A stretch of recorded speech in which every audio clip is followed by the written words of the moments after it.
你今日去邊啊？去景德鎮，有啲咩玩㗎？知唔知？我嘅領隊唔知。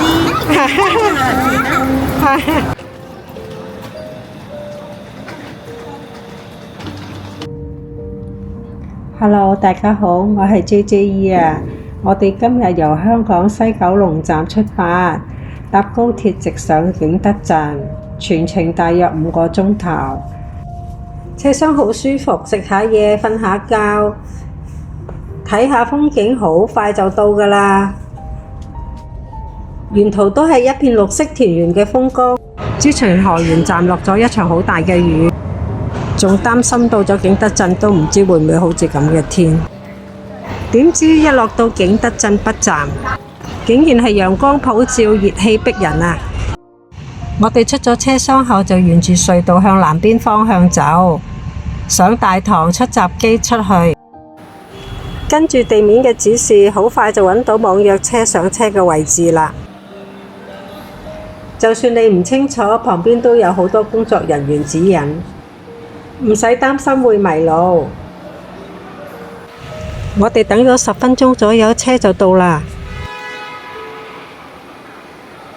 呢間就係我哋將會住3晚嘅如家酒店啦。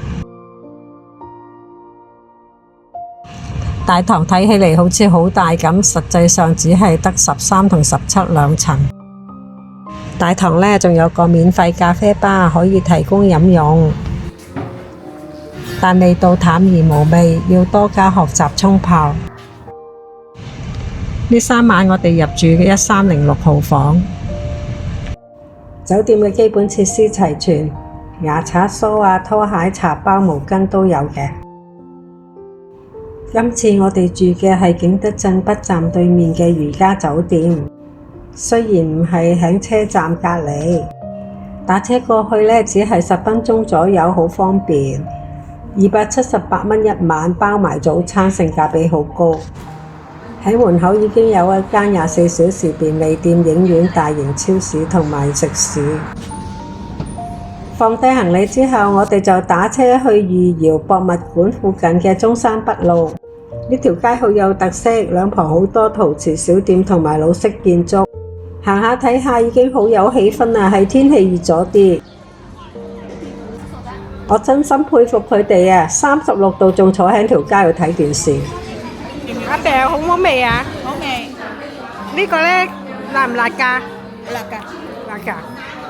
講啊，你啱啊！嗰嚿魚餅都好似好好味喎，係咪啊？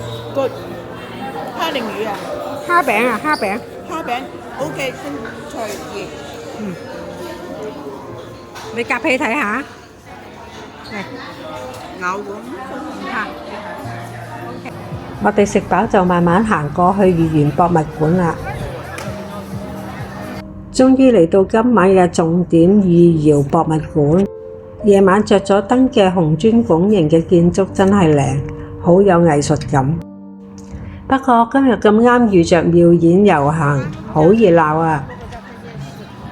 但係因為我哋時間唔係好夠，只係遠遠睇咗一陣就入咗博物館啦，有少少可惜。參觀完御窯，本來諗住去桃溪村逛市集，今日搭咗成日車有啲攰，決定返酒店休息。